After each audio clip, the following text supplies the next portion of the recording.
yang buat nak apa? Lepas mungkin kan makan macam baru dan hari ini orang lain. Katanya, ni je lah dia bakal gaya. Macam dua orang akan buat. Mungkin kan makan jauh baru lepas orang berlawan ngai jauh bekat kaku karuaku. Jangan benar macam dia jauh pun punya. Kenapa? Lagi mau jadi cuma nak pun ni. Tekan kamu dengan torikan. Yang nyukur jadi sukut. Sama sukut banget dunia. Kau kenapa? Macam mana?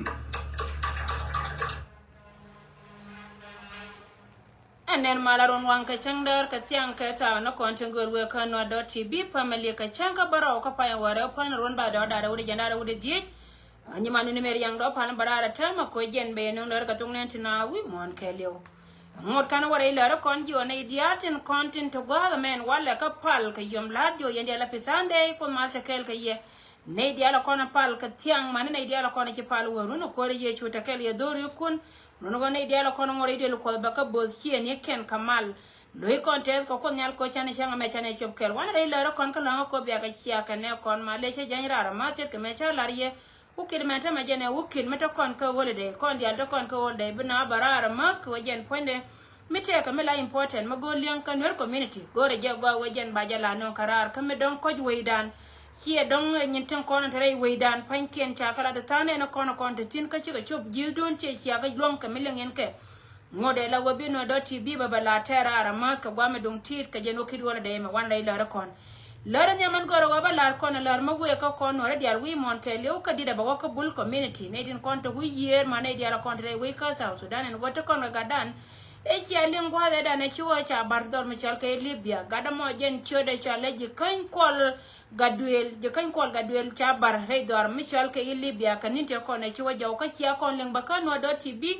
tine kon barar ka jeri pon mi chek wono ko jelar ne ya go gada mo jen gore lo ko jen tere dwel wal ngai kon de la go kan gar kon te ka Libya te nan te ka tente be gada ne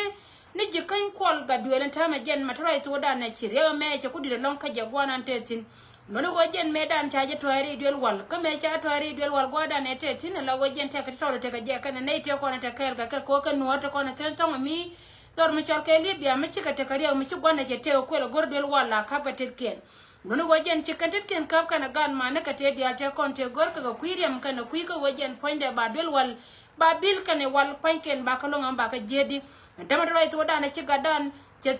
ku no ko kon wore dial ka jen ba wo bul community long ne ko ne chal ke bul chol ga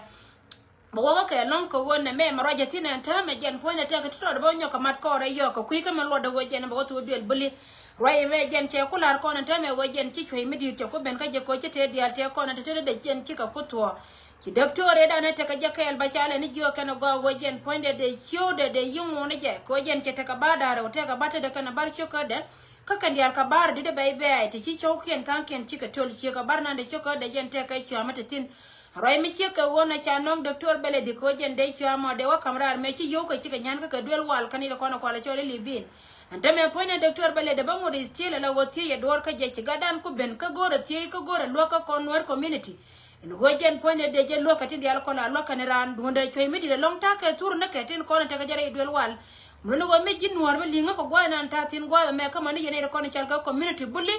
lawa me go rane go bete ka confirmation me go me go je ka gada mo number ja ka ko konwa.tv do go chine be chia ka pe ko pete ne tungwana kan daga tin mai kon dia le go me chalka contact gen point de secret karan ka jen ba security do ko kuite ka do jiran ka kuika me chia ka wona gwa longo go jin me go je go bete ka tungwan information dia wo je ke le ka gada me bine gor ko ne ko ni chalka no.tv ka baje kamtin dia lo kono lot ko jen ba gadam dia wo je ka wana na teten tame jo mi che ko no jo kon dial kon nur community ka chet ka men chala yo ka yen bul mulo go ngai kon dial go ngan meri nyando te mi ro ko lar ka kon ni te dial te kon me te ka te kon ne chi tuore do arani chen ka lo ga dana la lo ka na cha ka barar kon nur community ka ne bul community ka ne ka la ren wo jen point ba gad ba ne te kon te cha na pin chen ba ka lo yo waro ai medung dira long mi chune dia tu ngana kan chio ko mo kairo kwa barara ta maka yen bul community milengen jawdo gwana ti yen tin especially che ko kwar gane dia te ko ne ko ra yen ne tu kon tarar la wato kon ka gan mala gadan mi adoran re dor ka libya ga cha ko lar chenga dan gadam ga to del bili ka jen gore loga long ko wajen point kan bodo kon cha kam jen ka bote bay ka jen chetul la wo gore je wo den non doctor immediately roi mi she ka wono ko wayen community buli la gori na bay kon jel ka malar ka yelar cha roi me cha bananga nuare dial ala wajen ba wala da kan ngan chetuang ka meda na shiro ko lar ken yam dum no wo mi chine titi ka ben ka ngan jaw ka ne dial kon char ka nuer community kana me edu ndan la da ka kon dial kel chena me belat ngan karo ada she cha belat ka te de yen bulu kon to gwandi yen tin yen jaw da biarar ka lwa ga da me tema dol mi chal ka jikan kol ga duel jen chuje ka choy mi di da lon ko gore je wajen ba nga lo ka pe gwanan tetin jaw me we kam man ne da batin kon cha ga da ba ken ka bul community gon jala kon lingetin re we ka Africa mane ku yer anda tane konte gatin mane dial re we ka South Sudan go gada me gore lo muti ka long ko gwanan titin kala ngi je go mi chira de je do de yin lo ni jira manan don ko ti gwan titin kunga inbox kanwar.tv jen baji kam detail gada na me ka gada ma biyo yo ko gwanan titin barar ka jen jaw mi ka wonan tama ka jen serious ka tana na ka je gada me ka jaw wonan roj ka je gwanan titin tere fi mi dire lon ko ngi kon dia la godor mi chal ke libya dor mo go jen point de che chop ka mi chal go jen tete ka cha barakan libin ka jen ja te ka men ngure te ka jen te de meta wonan titin tama na me try to dane a cha bilo goro go jen point de ba lunga doctori chi dong de ju wero de la loje ko jen point na telo go me jela dortin che ben ka che jaw me che no yen wer community jaw me roja jaw gadan ni jikan kol gadwe la jena man roja tame dum go che barar ka tok mere nyando pal kanwar.tv la lion kon diatin bul community yene diala kon ling yena gwana tin kan action ka biya gada me biya lagu gwana tin detail ka ko dum do wacha ka bi yor nyal chet ka men chaje ngayen diala gwan wo jen point de te ka tungwan na kan dilat ka rodien te ka tungwan tare de dum do mu ne inbox ka jen ku ka mi sheka wona mu ngo inbox wana me kanwar.tv bine barar ka jin ba ka kam detail gada na mo ko jen biya wo yoda ka bi jawna roi ka je biya wo linga jin roi me we ka yen dialo wo yen bul community chet ka meche medan kolat ka ko runa meche wo ka 2024 meche tuon wo jen cha gad bul cha kana re doran dor michal ke ima yom county chine barar la nuore ka tana na lat ka ni je nuore dial wi mon ka lew ko wo jen point de gad bul de ka lo ka bote ko na te ka chwe beneria ko community dan bo ni ka dial te ko na cha re je mulu wona me re dan kon dial kel ko nuore dial mon jera ma bieli ngo gwana titin mu wo ben bo yo la wo jin nuor mete ka me bilat ka ku gada na me mena yin bo kanwar.tv baga je kam detail gana me bi wo yoda ka kam do kan je dum do wo chebe bet ala wo bala da ba kular ye bete ka pan reding eni mo bulo wala nyando beral mo wa ngo jo bul community wo jina lo ne ka misye ka wona ngan ba barar ka bala chit ka men ngai je wo gada mo chuje ka gadan kon dial kon nori entama barar ka jo wona na chala da ne ko ni chal ka jidwel wal ka gada me wona na tetin mo wo jena na no nga report misye ka wona ka we ka bul community en go gore je wo biya respond ku ka wo gadan chuje wona na tetin jaw kel katin dia tin kontin gora ba no rara tam yene tin kola yena gurgwa ma kami very serious longa ko biya je chia ka ne kon yen bul community ka biya na me biya ngan no nyal gada na mo jen chode chala je kan kol gadwel jen gana na cha moy ka bot ka libya runo wajen changa kam telephone mana botin kontin cha bareje kan tur na ken dial ka kanga raye ma jena na gorwa balar je ka batoni noptin konen be ko konen walle yene tena wi mon keli wala go jen jawana no berar ka jen wa dong ti de me min dong dina bentino go ngan changa ya gware te ka dan kon ner community wo chana confuse go dia la kon do kontin community dan ner society keli o chi ner community cho confuse ka ku ka mi che ka wona men balar ye yene dialtin ko la yana go igwa me en go community dan go jaban go jan bana jariyatin ka wayna na bana go jariyatin ka je go jen point do kira mangi je mo gon go la te ka mi la tore te ka karan kala wete ka gwa mela to tin gwa ma meche ben chalu no wajene bala permanent jin bugu jibel way ko community way na community dan ko community dan tama jen ajen gwa na cha jaka pul fo ka South Sudan ka jen tugdole cha choose and it ko na cha 64 twice ray do aran ka South Sudan wajen point ba kontot pinyaken lere me kwai da lar kamina na ci tore we dan tama kanedin konen chalke e gabana netin konen cha queen kon gad kon daro tin konen lat kama la kan re nuer community ka tude le daro ku kier netin konen chalke e gad dinai ge ka kana gad wan ge ka mite jame we ka ye netin konen chalke gad wan ge ka duanya diryet kana dama ni dinai raye me we ka ye gore jabaro e tin tama ka jona na baro ka nga chet ka nga yendi ala gwa ye netin awi mon ke lew en goje la barar kangan mace wara ja ka duor la te ka tila nanga pin ka kuito ka dan ko jiran bilian ka jin dor ya laka tan ka tin ya la ko na bara tin tame no me we ka ye community dan chi no community to confuse ka confusion be ka wur mace alka ta bakir ma yadin mace to na ka 2013 amma na mace rakan tame an kwa da bara mo ka liu cha plan de la pinyere we dan ka South Sudan go ga dia to kontakel ka jejen baka yin confuse muruno go ngwala ma ngon ngedjen ka metege kanede dia la kon tere kel ka ja kanede che wujjen che ka moy ka wal ka tin content ta bleng ne ka gwana dia la kon tege tin balla de no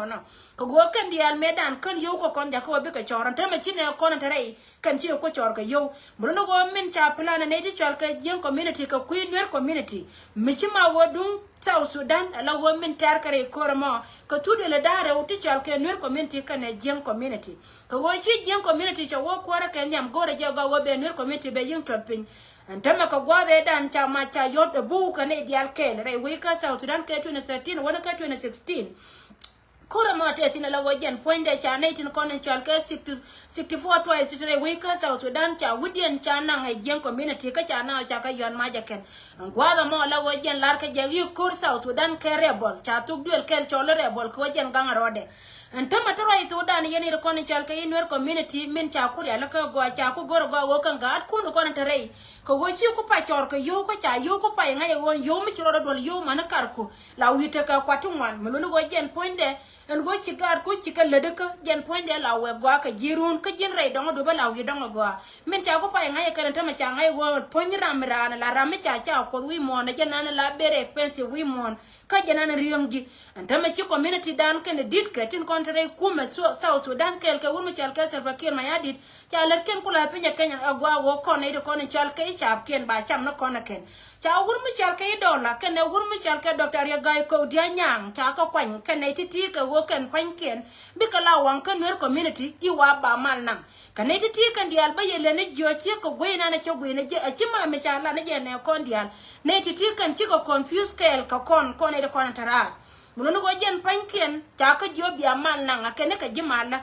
la to kon la ke ken ka ti cha kula documented en kon chal ke jen community ko go ken pankien baro kula ya ka gwa me we ka won yamna ko go be gar ken la kwar pore ba ka South Sudan binetin kon chal ke in nori ken pankien be ka kula kwan ka jino ba Sudan an gwada mo cha gar kundo kon tere cha ka joler kon mal ka kui ku me chode me chal ke ku me spele edane gor kone la dunga no kone te continue one muno we cha ne kun cha ka mislead cha ka brainwash and work and pankien ti diala ti le kono ko chot kuma ka jen interest den chal ka yen community rai mi che ka wona te me jana ne cha nang ra re chi ali we chi won mi chal ka Salva Kiir ma yadit cha community dun ye nuore ka gad kun tin kono te rei ka ja ke cha ka chol ka cha ka je bia mal nang en no mal me nang ka ne mal re we ye ken gen point de chi no mal gor ko we jen ba ner community ba ko wajwe dor gona te ka tin ka jen ba wonyo ka go ko ne ko na tare tinai te ka bom ka cha ka go ko cha ka yen ka pin la go min te ka ko bu metet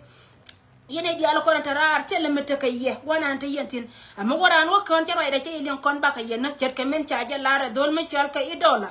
dol chal ka idola cha wala ne tin kon chal ka jinna ser community a jojen go jen ponde mo wa wakon la go yen cha ja no en go ko na ba ka te dai we me ka dorane me a wayen biate go ga mana gara ka biya la chant bon rol bunni rai mi che ka wono di sem cha nya ka malar ka je e wur mi chal ka ikwe ma kwe che kwa chole di wur mo jen na commissioner dor mi chal ka Nyirol county cha lo jo en wo yen pan kun mo gor yen chon mi chal ka rio yen mo ngod ka ta kon ka ya gai ko rai mi che ka wono cha ga di no itin kono te dor mi chal ka Nyirol kap dor mi chal ka pading chiroy ma cho barar ko commissioner dien men gel kel ke gabana dor mi chal ke idor mi chal ke ibor chi dor ko na chole jongle state raya mo ngan ba kula lar ye go kon ni chana confuse kon ne titi chana confuse nyor community to confuse na ka dit ka to kon tare ala li dang ni chure yona to kon tare amane ne kon tara min non kon confusion raya lar ke wur mi chal ke do la pan rai dor mi chal ke in naser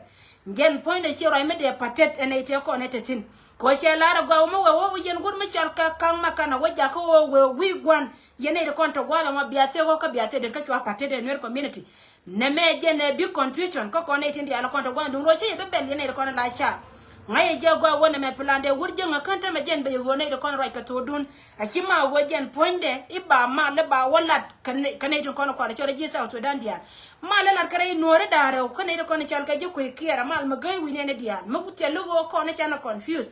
jen point de mal muka ngumi cha lokan ne daro titi kan ngumi cha lokan ne titi ko nyure chien yeken me to ko dar me chal ken nasar me dan ger kuma ka kon kuma me cha nang rei ka boma ken ka jen gwa de bare dan cha nyur me china ben mal ka 2016 cha kuma cha pan nyur me cha da wala dal ka te goro ko jen point na dar me chal ken nasar nan me nak ne jike arianga nan titi ne ko da latin yen nuore dia tin ko na ta gwa da mo arianga choko de latin gorka je gwa wajen point ba ye yingna yen cha ba ko ni chal kai cha na ter ko bu gwa nan kula field de ni ba kwa ka dia to kon ba kula je kan free meche to mi chika wona wacha kuma cha no nyur choro da walwo manten ko ni chal kai mana ter ka gar kien na ka na ne na ka mechi cha kula ti ko ngoma na ka ne je na nong liandi anta ma roi to da na che bentu won wajen cha ku go gaten ko ni chal kai gar kun ka ne ti cha ka la ko ne community quick here go ka ne ko na ba na ba ka ri de ken ri na ba ri ne ye melo no go kan chi wit wur mi chal kai Salva Kiir ma yadi ti ka ba wur ga je ko fil che ke mechi na wur ga jare dwar mi chal kai akobo kachina wur ka jare dwar mi chal ke Nyirol County kachina wur ka jaka Nasser County jen che bu gwan go jin bilaran ka jino ba Sudan ka kuy ka mi ka wona jana la ye go kon tana confuse ko ner community ka ko na tin ko keno ko ngai kon to min wiye gwa ma ko min la rode chi kume wur na ne chal ka Salva Kiir ma yadi min la de ne je ka kuy do arien ala jiang a chep a chi ma ne de ko ne chal ka ji South Sudan dia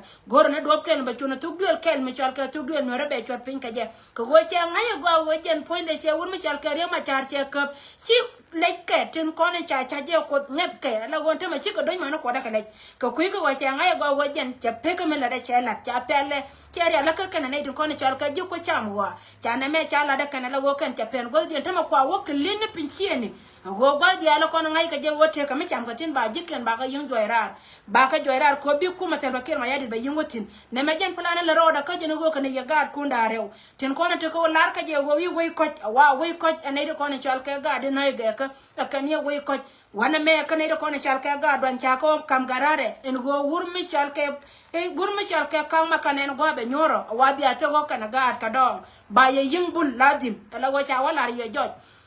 roi me cheke wona jana no goro wa baro etino go yene tin kono to gwala ma laba wonkun ka go yemele rode che jona ye wo tare kor dunda go ngan jona ye wo laba wonkun ka ngaye je go na me bartare ka ne tin kono tare muno go ken panken cha jo goro go ken bik lose cha ne me cha la da ken ke planen ka kuik go ken panken bik yin won nyam baye yin na ken cha ye top muno go kon ne ti diala ti te tin tam go ati no jin ci te la go ge gira me la randien dunda go jin cham go je ken ngudi te ka cha ye top ken muno go ken ka yo to ngor kana wozin ko na kapka witel Fakir ma yadi na kapke rei dori kundi ala kono chiga wotin jen ka yotin kono cha la rei jem ne ken cha ye beronga ken yentane ne tin ala kono kulata gwa ma dum no wajiran me cha jiko la gori je go biya ngai la ne je lero go yenta ya ko ka tewdun muno no cha ya ko gat kono cha ka gat kun ka tele wurja me biya nyok nen rei dor me cha ka Nasser kana dor me cha ka lo nwer community tele ra me biya nen tin kana di she kana titi ba yu ne ne ya gat kun wur me cha ka ital Fakir ma yadi kana kore me la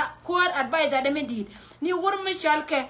itur ka galwa chikate ka meeting ada na shi alinga shalka na kan kan lord kamen be kana merar gore jabale na roire de mi sheke wona ba gen point de chitur ka galwa jote kana ite binyoka lujo kana itin kono shalka kwari stene tin kap ka dora ken ala wo kana ite daru tidi ngan baro ka kuidien cha wur mi shalka ma joga lwa to cha choda cha to tut ka galwa ko jendera wore dar mi shalka jongle state yitel Fakir ma yadi cha lara go wur mi shalka ma joga lwa me cha kam jendor mi shalka jongle janate le mecha walon kalani mulun wajen cha wani de re doar ko wajen cha dop cha wala dub dia te konte la wo kana te la danan ke de re lo ka ken ka jen china chi ka wallo mulun wajen cha ko wadi re lo ka jala da tar na dina wajen te le mecha lo cha chon ma joga lo cha nyo ka matwai ka je ma joga lo ya chudu tai lo wa titi no mulun wajen cha na mo cha wuri jak te Salva Kiir ma yadi ko jen te le long janate ga ko cha chobre doar me chal ka ikobe kana kware me wiyel lo dol kore me wiyel lo don la garnya lew jene wiyel lo don ala wajen point wuje menan wura me chalke I doctor yang ma chate lakin lo de menan ti de chut wura me chalka Salva Kiir ya dir kana ga ko ala wo kana kore me wiyel lo don re dwar ka ko ba county me cha chup tina cha wado ni reide kana gad kaman ko wona te dia la kona lor ga je ngwana gad kana man re dor ka ko be green to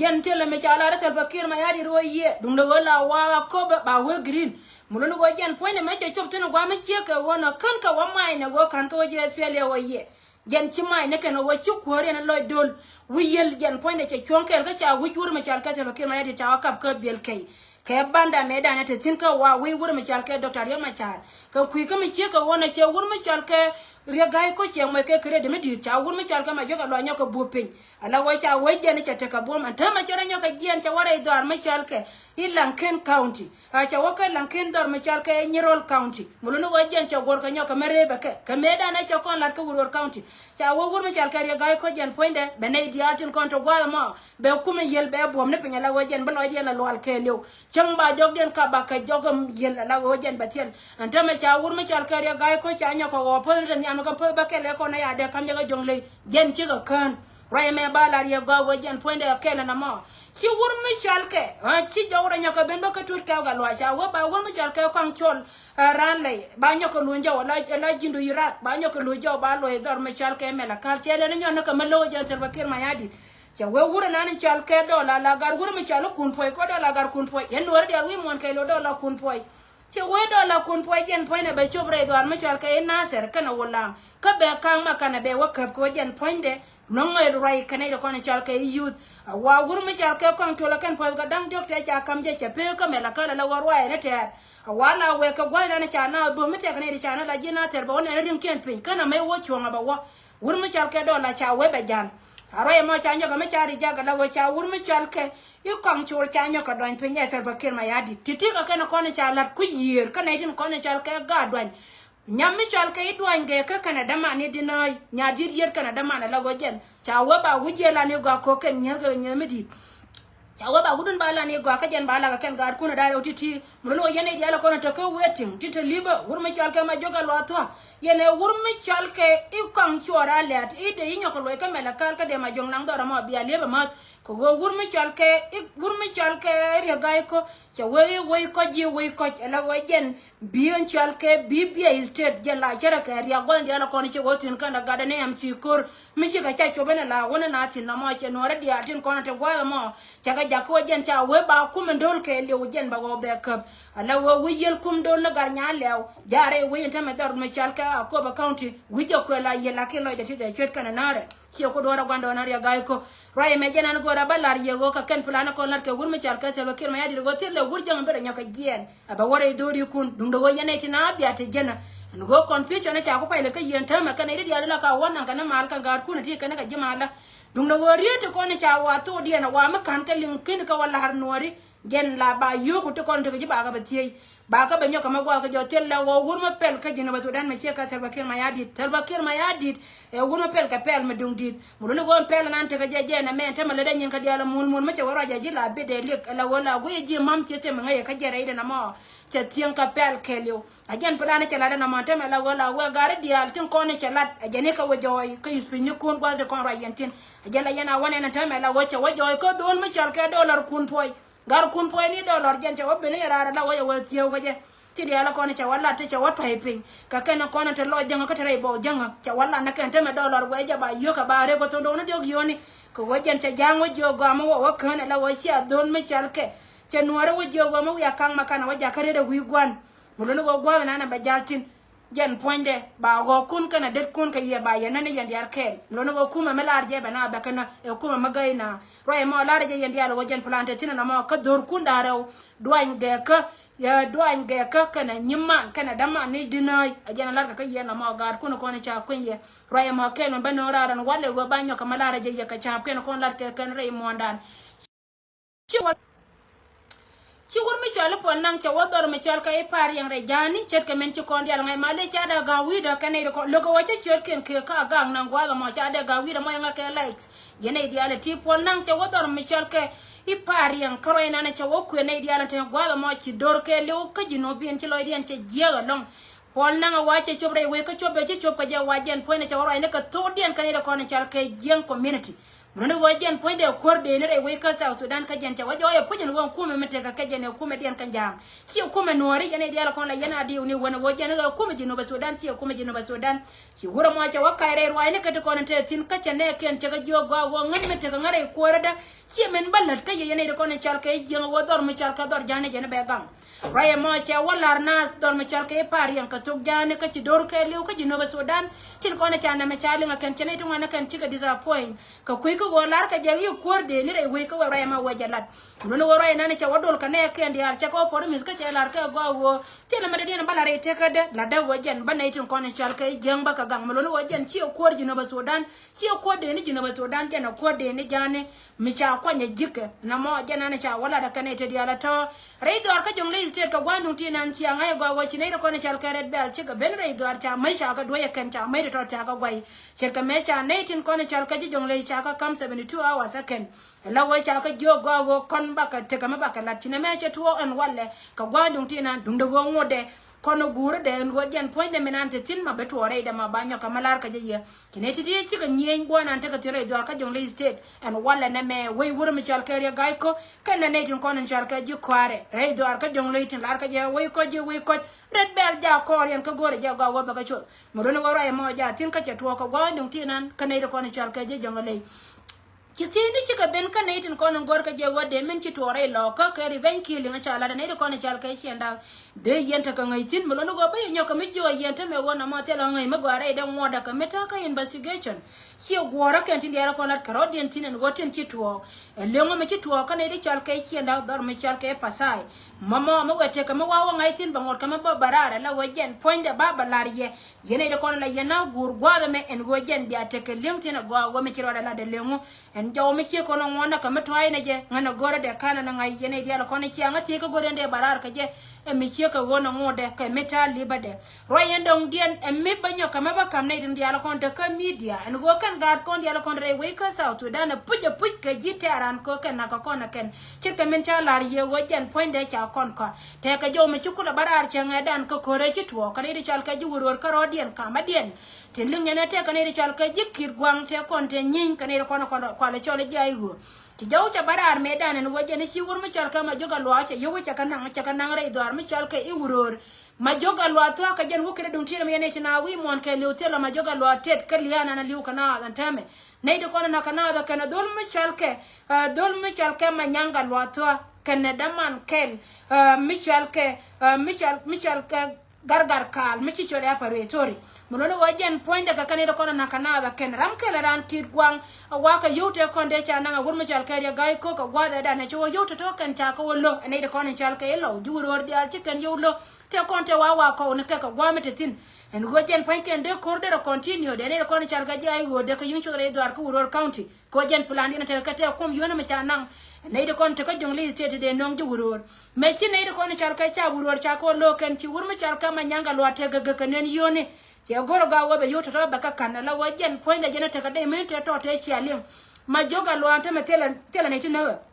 baya la la go wajen tin takare kana ta to go bara ma yin kam do ko ti ka ti ba gor panni kon mi ka ta panni kon kana ri dia ti right ka kon gitar ka rodan mulu wo mete ka makara na la ta be che ka to ne rodan che ka go na wala na to tela ma joga lo mete ka tet kaliana na tare lo kon ta ma ro to dan ne de kon na kana da ken kai cha ta kon tare chin tin cha rodien da te kon te kui wuro mi chal ka ki gwang aken kon cha wonyo ka ma yo kan ta ma ka yo ko kan be ko wa kume espele aji tin kontin gor ka je ken wojen panken ba kurba yin la da ken mat ko ro wur mi chal ka gar ke tolche la wo ka kanede ko na lat ka mi che ken me wur mi chal ka ma nyanga lo to ka na ma joga lo nyoka no gwan ken ma ne na ken lakin ke won gar to gol mi ci dor ben ka wur mi chal ka ma nyanga lo chare ka ma joga lo te na mi ci ma joga lo la da tame yene din dia la ko la lingwa me ka lar ka je wo cha yu nang re lo ka ma joga lo ja ni nyur no gwa de me na te tin mo no wojen po na ja ku la chio de ja wili jana la no ga je tel po wur mi chal ke tut ka ga lo ba nya ka ma bari jat li ba ni chio de wojen ba wa ka jongle mete na na bana lo nyo na ka jongle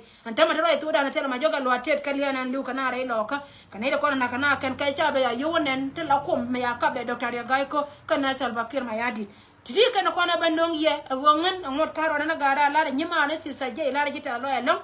ka men chila do woti dia la kon na karodi na tame bera maran to alien kulwe la jen kon ede dia la ko rai ka social media ko rai kon kan ya do aran gwa ga puju go bi gad do ar la barar ka jen ba to belat nya me chal ke inya jo kat ela sister je cha jo mo gwa chela de lon ke dundel me chal ke dola thank you so much nya jo kat wer ko nya nyin panan mo gwa lon ka jen ti ka jo mo no go men nana la kon ede dia le ti cha na te dan to ko kuine na kon ede kon ndake doran ka gad kon kan gad kon pan ken mate ra me chi me je la le ba yin la je ba la ro nga me che mi je che la chelo no jen point ba marun be de yana jara mo mu no go gwana jena puju wara mara do pie yin lar kai ket ka maro jema tema ko kuy wor me chal kai ga kana ma joga lo atela ko dwar pasinoli lakin ka ga lo ka me cha ka ke ga la jen te ma lat ke ken ti wor me chal kai ga ko ke wo gor wo be witel pakir ma yadi de na ngare lo ka ket ka men cha wo ka ba man kana ga bon dia la ko te ka tin chede mai bede la wo bo kanai men na ra tele je roye me la ra je sister je ka men la de wo jen men chi lat nyama go lo chi lo da te lo ko no re dial ka je na chi roye ka ngalon ka kui wor me chal ke do la ko cha loy nyam me cha dam ni ndor na na be tin ti ka na ko na banu ngene ti na wi mon ke liu le ma yen dial wo lo ko be ka chia ka ne kon kan no ka ne kon wo be ka te ka lien ko wo ti ka kan la plan na ka kon community dan to confuse ka cha kon confuse ka ne kon tre mano kon ne kon tra lakin to ro ja ka be confuse ngai je go wo je no confusion no ka ma ken kui kwan ne cham ke ken ka jira me tira ba kana ka ji mo no wo lenne ka le wanglu ka melate ajen gwana no petin tambaro na ko garal piska yendi al kon mala yendi al post ba nyoko jo happy Sunday once again ne dial kon re pa la be ko be nangre duel be loy chiene kamal ka be ko be gang gwana dial kon re krisma na me ka gad kon ko ri yechu yendi al poka yendi al gang bala je ka ta no kon to go to work benta